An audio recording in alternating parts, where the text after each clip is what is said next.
Hey guys, it's Kyle again, and today we're just going to cover quickly the multimedia system here on the 2019 Lexus LS 500. Obviously, the media systems have a lot going on, and so we don't want to spend a ton of time during the full review in the media system, but that's what this video is for. If you have any questions about it, leave them in the comments below, but otherwise we're going to go ahead and start our tour of the media system. Now, Lexus has a few different media systems that they're running with right now, but the latest design is the Touchpad right here. It's used, of course, via finger, and then that will correlate to the different areas on the screen. So, of course, if we want to go over to the right side, we move our finger to the right, and then we go ahead and choose what we want by pressing down on this touchpad. So, for instance, if we wanted to select the navigation side, we'd press that, and it would pop up. We also have 3 buttons here at the top. We can use the back button, which will go ahead and I'll demonstrate that right there. So we can go to the menu by pressing the menu button. Then if we want to go back to that screen, we'd press back.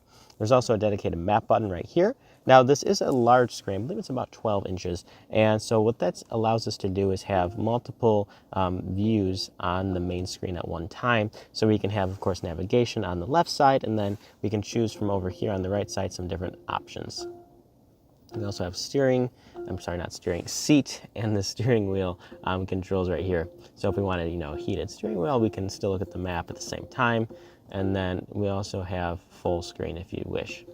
Now, this system is pretty dated. As you guys can see, the maps, they look like something out of a vehicle from, I don't know, 2010 or something like that, 2011. The good thing about it is it's clear and it's responsive. They used to have little issues with not being responsive enough, but it is responsive now. However, it will be nice in the future when they have a full new media system.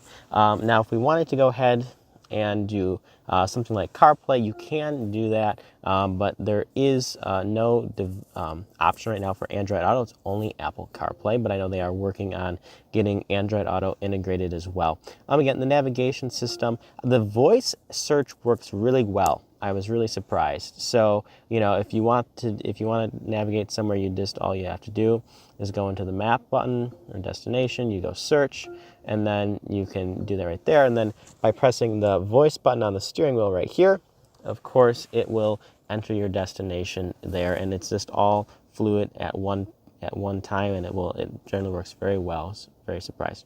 But then, of course, back in the menu here, we have our audio controls as well. We can do Bluetooth, thankfully. We also have sound settings. We can do surround sound. I always leave it on 3D. It's, in my opinion, the best. We have everything set up in there.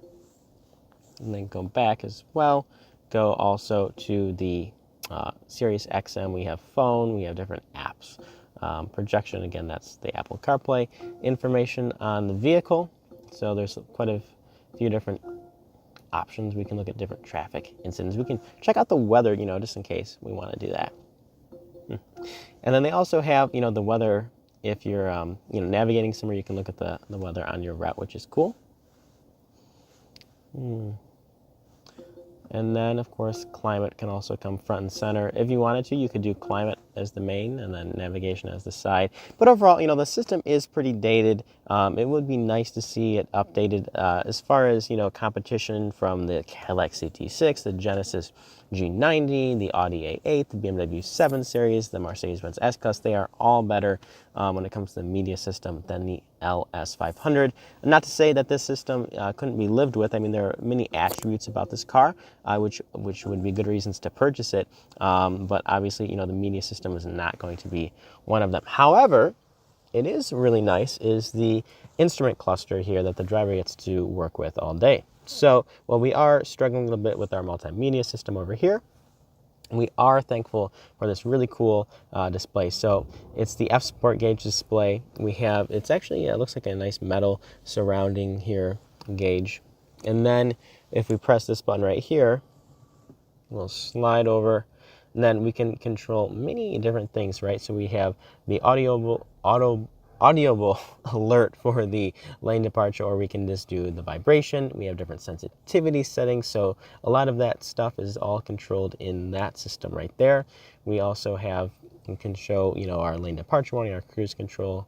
We also have audio settings, navigation, and then current information on the vehicle. My favorite gauge is the turbo boost.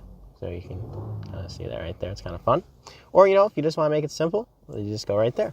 Now, changing this right here into sport will change the gauge, as you can see, into the sport display. And then Sport Plus brings us sort of like an LFA display. It's pretty cool. So it changes again based on which drive mode that you're in. So love that display. It's probably one of my favorites in the industry. It's very simple, but yet it's really pleasing to look at. It looks absolutely fantastic.